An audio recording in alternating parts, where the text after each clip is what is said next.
Chapter 66. "Quickly!" Madame Zora exclaimed, pushing past the guard who opened her cell. She pulled Esmeralda along with her. "We are running out of time." The guard held his machine gun at the ready. "Get outside, woman," he said. "I have orders to—" "Damn your orders, you fool!" Madame Zora snapped. Esmeralda continued toward the hidden syringe. "The Americans are almost here. You would do well to forget your orders and flee this place before they find you." The guard considered her words. His face grew tight with uncertainty. He looked at her, held his machine gun at the ready, but then ran away instead of shooting her. "To hell with you," he cried. He charged up the stairs. Madame Zora went to the lab table. There were 3 sets of primary mixtures glowing in beakers. She motioned for Esmeralda to hurry with the syringe. Her granddaughter ran over with the needle and handed it to her. "Stand still," she said sternly, squeezing the contents of the syringe onto the primary mixture. The reaction began immediately. "I have to bind the serum to you." "Grandmother, no!" Esmeralda cried. "I don't want the power." "Silence, child," Madame Zora demanded. "Do as I tell you. Remember, it has to go into your eye." Esmeralda sobbed. Her grandmother grabbed her hand and held it over the beaker. She jabbed Esmeralda's finger with the needle. She squeezed it hard, sending blood trickling down. The compound absorbed it hungrily, and it took on the familiar midnight blue glow. Madame Zora drew the serum into the syringe. Esmeralda gasped, pointing toward the door. Madame Zora turned, terrified. Gunther was leaning against the jamb. He was beaten and bloody. His uniform was disheveled and torn in several places. He pointed his pistol at them. "So, that is the secret," Gunther said. "You bitch." Madame Zora handed Esmeralda's syringe and moved her granddaughter behind her. Esmeralda held the needle. Her entire body shook as the energy pulsated in her hand. "For all the good the knowledge does you now," Madame Zora spat. "You are beaten." Gunther stepped slowly toward her, holding the pistol out. "You knew it would be like this, did you not?" he asked. "You were a fortune teller. You saw the future." "Not everything," Madame Zora corrected, moving backward. She pushed Esmeralda along with her. "I saw what the world would become if we were not here." She smiled. "You would have discovered the secret years ago. You should have had more faith in yourself. You counted on us. Did you honestly believe I would allow the Nazis to possess the power?" Gunther frowned. "I suppose not," he replied, pointing the pistol at her. "Not that it matters. I know the secret now." He shook his head. "You know, I had Adolf look into your alleged university affiliation some time ago. The first record of a woman named Zora was the arrest of a fortune teller from a band of gypsies that arrived in Paris in 1427. A relative, perhaps? I suspect otherwise. Another Zora attended medical school at the University of Paris in the 16th century. He scowled. "The name appears in several universities over the centuries. That's a very long time to be alive." He squeezed the trigger. "Goodbye, gypsy." Madame Zora gasped. Esmeralda screamed, "No!" The pistol went off with a loud bang. The bullet smashed through Madame Zora's chest. Esmeralda dodged to the side to keep her grandmother from landing on her. Madame Zora hit the tiles with a smack. She stared at Esmeralda, gurgling blood, her eyes pleading. Gunter trained the pistol on her. You too, child. Time for you to die. Esmeralda whimpered as Gunter pulled the trigger. Only this time the pistol merely went click. Gunter looked at it, disgusted. I guess I shot more prisoners getting in here than I thought. He heard the sound of machine gun fire outside. He smiled. Klaus is keeping everyone away from my car. I guess there's only one thing left to do. He dropped the pistol and held out his hands. I am going to wring your neck. After all, I have killed hundreds of children. What's one more? Esmeralda ran into the water closet and slammed the door. Gunter was amused. He thought, does she honestly think she can keep me from killing her? Klaus rushed into the lab before he could advance any further. Holding his machine gun, the barrel was smoking. The prisoners are running to the fences, he exclaimed. Someone said they saw tanks. Get my wife and daughter, Gunter said. He ignored Esmeralda, went to the refrigerator, and pulled out several vials of serum samples. Bring them to me immediately. Herr Doctor? Klaus asked. You can go after that, Gunter replied. I need my daughter. Immediately, mein Herr, Klaus cried. He ran up the stairs. Gunter brought the serum samples to the lab table. He moved one of the two remaining primary mixtures closer to him. You should come out, girl, Gunter called. You do not seriously think you can inject yourself in the eye with that big needle, do you? Esmeralda sobbed behind the door, staring at the syringe. And I promise you, Gunter said, I will kill you quickly. One twist of your head, and you can join your grandmother. Madame Zora choked. Quickly, child! Esmeralda whimpered.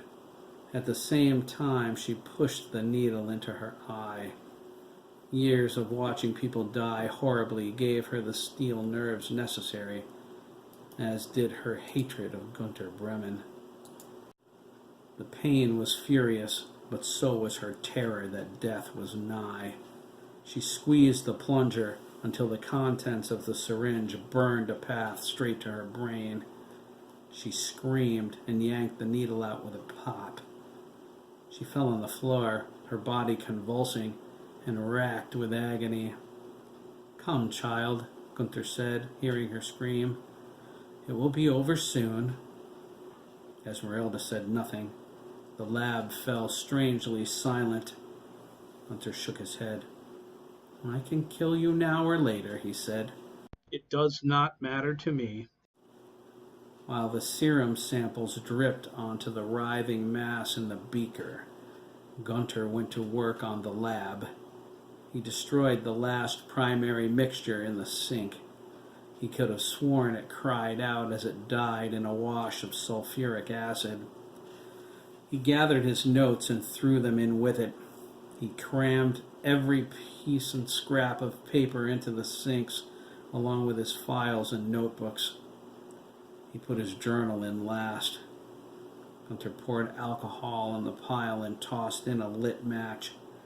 Flames shot up as his life's work burned. He glanced over at the primary mixture. Tiny flames erupted where the serum samples' drops fell. He felt the energy in the air. He secured a syringe and looked at it with a lover's desire. I need you, he smiled. My formula will not work on an adult, but my daughter will be living proof the serum works. The Soviets dare not refuse me asylum then. You are not going to the Soviet Union, Esmeralda's mind voice shouted. You are going straight to hell.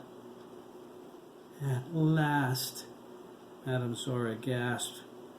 Esmeralda, take my knowledge and memories. Esmeralda reached out to her grandmother, following her thoughts. In seconds, she absorbed the memories Madame Zora released to her and she knew everything. She knew the truth of her grandmother's vast age. She saw her visions in their entirety, including the one regarding the Nazi side troopers and going to London. She understood that her grandmother was right in all she did. She allowed the murder of hundreds to save millions and stop the Nazis from taking over the world. She was ashamed for doubting her. "No!" Gunther cried. "Yes," Madame Zora sighed. It was her last breath. She closed her eyes, her head slumped to the side, and she was gone. Esmeralda cried out as her grandmother's mind went black. She lashed out with the power. Gunther grabbed the sides of his head as a knife of pain stabbed through his skull. He stumbled across the lab. The water closet door exploded with a deafening crash. Pieces of wood sailed through the air. Esmeralda stepped out, her eyes glowing brightly with midnight blue power. "You injected yourself?" Gunther struggled. "Incredible." Esmeralda's eyes narrowed as she concentrated. "Pain, Doctor. Pain like no one has ever known pain before." Her attack was psychic and physical. Gunther felt agony as she reached inside him, twisting his guts and his mind simultaneously. He threw his head back and raged obscenities, trying to force her presence out of him. Esmeralda pushed harder. "You killed my grandmother," she yelled, the power stampeding through her. "You murdered all those children." "My God, please," Gunther cried, falling to his knees. Esmeralda spat. "Die, murderer! Die!" She was about to lash out at him with all of the power she could muster, but Klaus appeared in the doorway, brandishing his machine gun. He saw the girl's glowing eyes. He turned the gun toward her and opened fire. Esmeralda lost her focus when the first bullet passed through her thigh. As she fell, 2 more shots hit her, one in the arm, another clipping the top of her head. She lost consciousness. Klaus stopped firing, his hands shaking. Behind him, Helga was as white as a ghost. She gripped her daughter in her arms.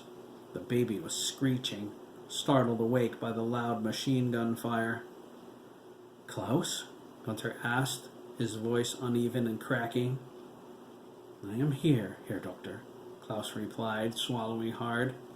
"What in God's name was that?"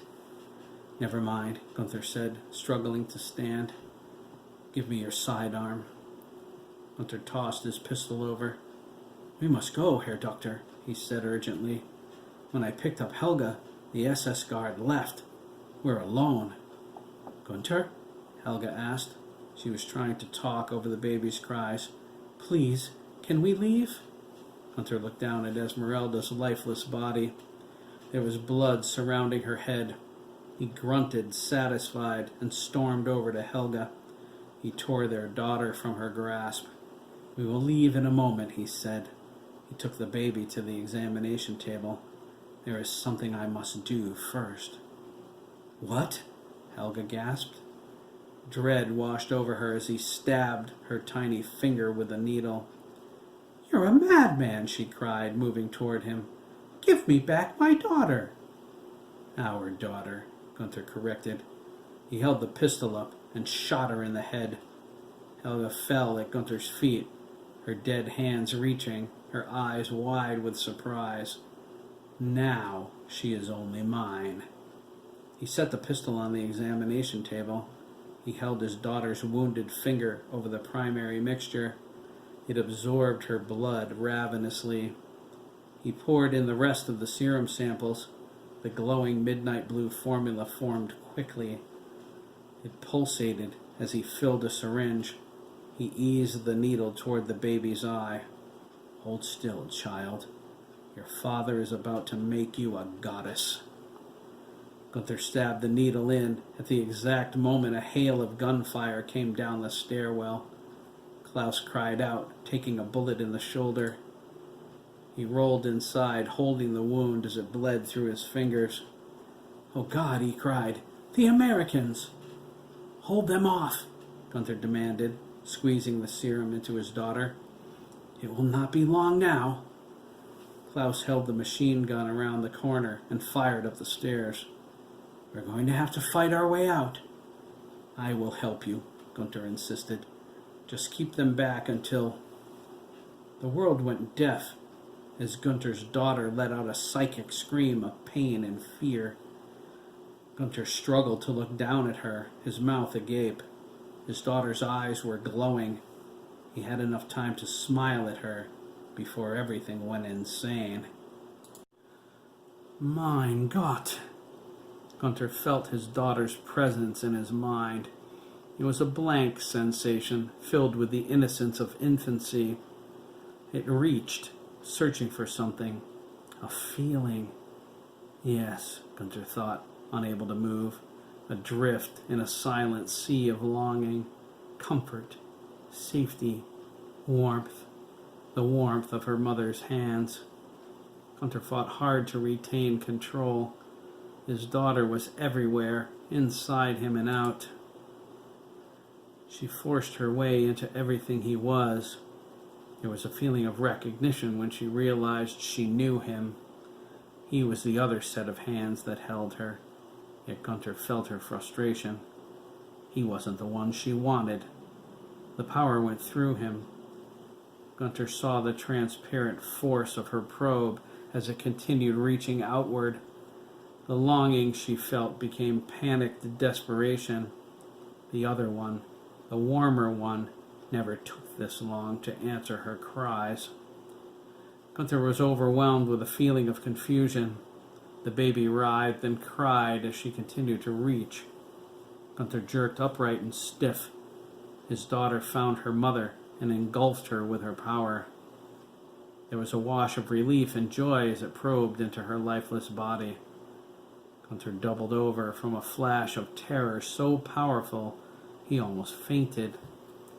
A sense of emptiness tore at him as he struggled to break free from her mental grip. His daughter found her mother and felt a faint echo of her in the vast blackness of her dead mind. The feeling made her recoil. Gunther sobbed as he became lost in an ocean of her despair. The power pulled back through him. He relaxed for an instant. She was powering down. He turned toward the door and saw bullets flying down the stairs in slow motion. Klaus fired back, screaming. His mouth was moving too slowly for Gunther to discern what he was saying. He watched curiously as a bullet bored into Klaus's forehead. His expression was surprised as it penetrated his skull. Klaus stumbled into the hall, where a barrage of slow-motion bullets cut him to ribbons. Gunther felt around on the table for the pistol. He gripped it as the tendrils of his daughter's power finally reached their end. He would be free in seconds. An American soldier charged into his laboratory. Painfully, with all of the effort he could muster, Gunther pulled the pistol up and pointed it at him. The soldier saw him and leveled his gun. Before either of them could fire, Gunther's daughter's eyes shone forth so brightly they were momentarily blinded. Gunther felt the last tendril of her power slip through his body. The soldier recoiled from the light. Another second, maybe two, and he would be dead by Gunther's hand. Gunther felt an odd pulling sensation on his heart. It was as if the invisible tendril of his daughter's power got stuck inside his body. It pulled again. He turned slowly toward her. His eyes widened with surprise, feeling her desperate longing. She tugged at his essence. She couldn't find the warmer one, the one who sang to her, the one who touched her with such loving care, so she settled for the other one, the colder one, the one with the cross, uncaring tone. Gunther was a familiar feeling. The loud noises from the gunshots, the pain from the needle, the odd sensations coursing through her body was confusing. She pulled him toward her with all of her might. Her desires became a reality as the power answered her call. "Get away from that baby!" the soldier cried. He sounded a million miles away to Gunther. He tried to move, to lift and aim the pistol, but he was losing his grip on his body. His daughter pulled his essence closer. His spirit slipped out of him, almost breaking free. Gunther pulled desperately back. His daughter sent him a feeling of surprise, followed quickly by her anger. Gunther felt a dozen mental tendrils slam into his essence. They ripped his soul from his body and dragged it toward her. "No," Gunther cried, his spirit flipping over in the air. "Release me, wretched girl!" His body stumbled. He fought to get back inside it. A tiny silver cord held fast to his ephemeral chest. It connected him to his physical form in the same spot. He grabbed hold of it and pulled. He gained ground, struggling against his daughter's grip. He thrashed back and forth, trying to return to his body. He moved an inch and then another. His face twisted. He noticed his body held the same expression, and an idea came to him. Gunther focused his thoughts on his physical body, ordering it to turn toward him. It answered his call, rotating on its heel. He felt a wash of relief as the solution presented itself to him. He ordered his body to raise the pistol and aim at the baby. "Yes," Gunther cried as his body squeezed the trigger. "Shoot her! Shoot the baby!" He heard a loud bang. His excitement turned to panic when he realized it was the soldier who fired, not him. The bullet went into his body's side. It jerked savagely, twisting with the force of the impact.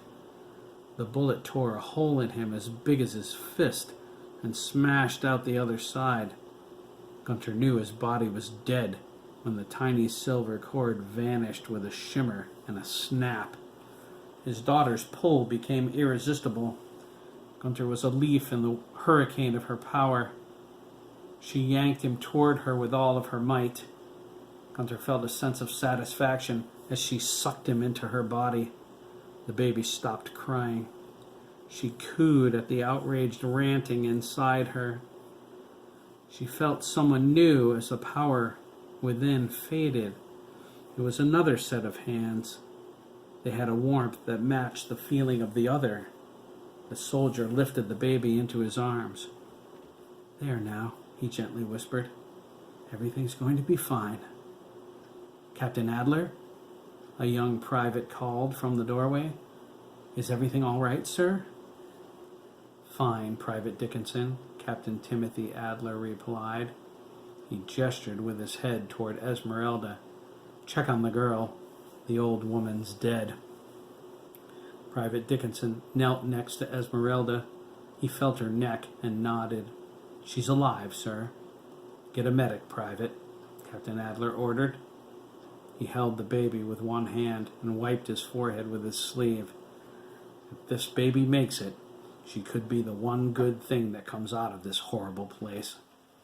"Yes, sir," Private Dickinson replied. He went to the doorway and shouted, "Medic!" up the stairs. Captain Adler sat at Gunther's desk. He gazed around, horrified at the heads floating in jars of preservative. He was disgusted. He had seen too much in this awful war already without having to witness this. He wanted to go home. He wanted to be holding Emma.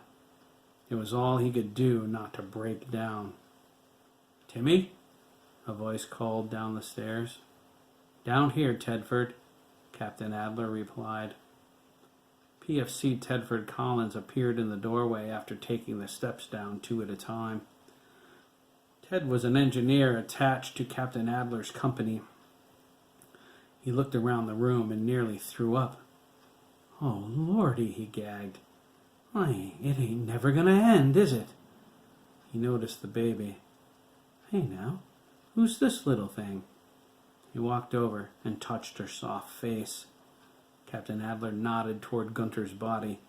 "That quack was going to shoot her, and I shot him first." Ted's face darkened. "Mind if I reshoot him?" he asked. Captain Adler looked into the baby's innocent blue eyes. He wondered, what was that strange blue light I saw? Was it coming from the baby? What sort of insane things was this twisted quack up to down here? Look at all the heads. They're children. Just children. Captain Adler broke down and started to sob. "My God, Ted," he wept. "Look at all the kids." "I know, Timmy," Ted replied, patting his friend on the shoulder. "You got him, though. You got the bastard." "What kind of madman experiments on babies?" Captain Adler whispered. His tears flowed freely now. He hugged the baby, rocking her back and forth. He looked down at her and choked. "Emma would love you, little baby." Ted was surprised. "Timmy, you ain't thinking—" "Scratch that. Yes, you are. Tim, that could be a prisoner's baby." Captain Adler reined in his emotions. "I realize that," he sadly replied. He looked up at Ted. "I'm going to check. If he's—" He paused and peeked inside the baby's diaper. "If she's not, I'm bringing her home. I'm bringing her home to Emma."